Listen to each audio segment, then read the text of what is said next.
Hey, what's up triathletes? Taren here. This is the brand spanking new Lifetrak Zoom HRV activity tracking monitor that I've been testing out for the last couple of months. Why it's taken me so long to get this review out to you is because HRV stands for heart rate variability testing, and it's taken me a while to understand how to use this best. So stick around because I'm going to tell you if this brand new activity tracker is good for your brand new activity tracking metric. Heart rate variability. Now, a few things for starters. Number one, if you don't know what heart rate variability is, go to a video that I did up here explaining what it is and how to track it. Basically, heart rate variability is a measure of how well rested you are and how ready you are to kill yourself in the next workout. Second, you know Lifetrak. You might not know them very well, but look down at any treadmill heart rate monitor in any commercial gym. Odds are really good that the heart rate monitor is going to come from Lifetrak. So this company is really engineering savvy at how to get heart rate data onto a measuring device like this. There you go. Next, do I like it? Hell yes. Are there some things that I don't like that you need to be aware of? Hell yes. If you're a gearhead and love your tech to help you with your training, should you consider it? Hell yeah. The business end of this is a pod that goes inside the watch strap, and you pop it in there, and that pod pairs with either an iPhone or an Android app that tracks a lot of data. Heart rate variability, heart rate, calories burned throughout the day, steps, distance walked or ran throughout the day, sleep, exposure to blue light, and it tracks how well you're reaching your swimming, biking, and running goals that you set within the app. And it's also a watch. You can either flick your wrist up or tap the middle button. One icon will designate what hour it is, the other icon will designate what minute it is. So all that said, there is a lot going on with this watch, and that's one thing that you need to be aware of before buying it. Because there's so much going on with it, there are so many options, there are so many taps and bells and whistles and icons, it's not quite an intuitive device, and you can't pick it up and go right from the start. It's not like a lot of triathlon watches where you have actual numbers telling you what it is. There's a whole bunch of icons and blinking lights that if you don't know what these blinking lights are, you aren't gonna know what's going on with the watch. So you gotta read the manual. You gotta read it well.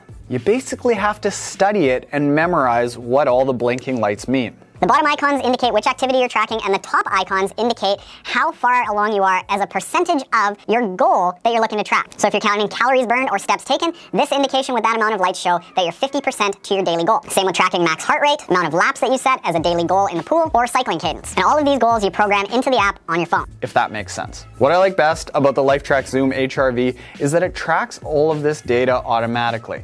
A lot of the other heart rate variability trackers out there, they test only when you tell it to test manually. You can test heart rate variability manually with this watch, but it's easier to just let it happen automatically throughout the day, and then once every day or every couple of days, you sync this via Bluetooth with the app, and you get a nice average reading. That's very nice. That's very nice. Now, I know one of the questions that you're gonna ask me is how accurate it is for all these readings. When I'm testing out devices like this, I don't actually tend to test for accuracy across this device in relation to other devices. I like to test for how accurate this device is to itself. Can you get a consistent reading? Because as long as you're getting a consistent reading, you can get a general trend that gives you an indication of what you're tracking. And if that number is different between this device and another device, who cares? As long as it's consistent with the device that you're using, I'm cool with that. And what I found with the Lifetrak Zoom is that all of the numbers that I was giving it were fairly accurate. I'm gonna say fairly because some weren't. When I was tired, told me I was tired. When I was feeling good, told me I was feeling good. When I got a lot of sleep, that's one thing that I wasn't a big fan of. Now, speaking to that, we're gonna get into the issues that you should know before picking up the Zoom. Speaking about sleep, occasionally it tends to double count sleep.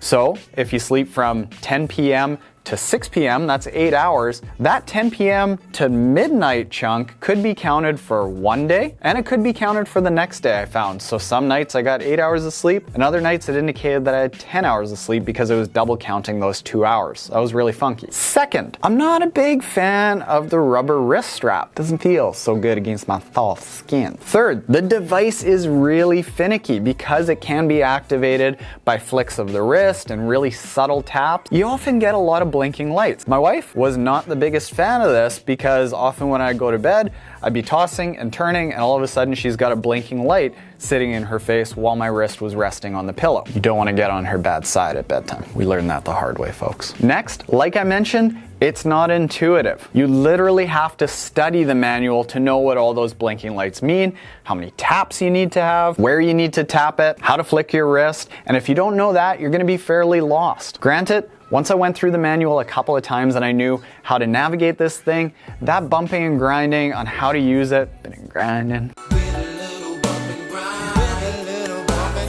It went away, but I wasn't a really big fan of the user experience getting started. And a lot of that can even be fixed in the future as Lifetrak releases software and firmware updates. And then that kind of relates to my overall impression of the device. Do I like it? Yes. Can you use it? Is it useful in your training? Yes, it's all of that. But it's not so super friendly the first few days that you have it out of the box. And one thing that you need to know is that there is nowhere in the app or in the manual that it explains what a good heart rate variability is. Fortunately, yours truly explained it in the video that I'll link up there. So with all of these things that I'm not a really big fan of, you might be saying, well, Taren, why would you even agree to do this video for Lifetrak? Well, it's really simple. Heart rate variability testing is in its infancy as it relates to consumer devices. It's normally been something that you'd go into a lab to have to do, and having a device that's on your wrist is a really new thing. Other options out there happen sometimes through your phone or through other tracking devices, but you have to manually do it. It doesn't happen throughout the day, and it's new and unreliable. In this case, the numbers that I got seemed really reliable, very consistent, which then made it easy to use as I incorporated it into my triathlon training. And with a device, an entire category, an entire new consumer brand, I'm not surprised that there are some things that you have to go through a little bit of growing pains for. So, if you're a really big gearhead that likes tech, you like data, you like the idea of having heart rate variability so that you know just how tired you are or how rested you are so that you can gauge your training, this is a really good option. And at only $140, it's a pretty good deal for having something like this that tracks all of that on your wrist. So there you have it, triathletes. This is the new Lifetrak Zoom HRV. Thanks to Lifetrak for letting us test this out so early. Full disclosure, this is a sponsored video, but you know what? I would not be putting it out there if I didn't actually think that it was a good product. There was a time right at the start of it as I was going through the learning curve that I contacted Lifetrak and I said, you know what guys, I don't think I can review this. After going through the manual a couple of times over, I changed my tune because I became more comfortable with it. Well, that's it, triathletes. As always, happy and hard training, and good luck in your next triathlon.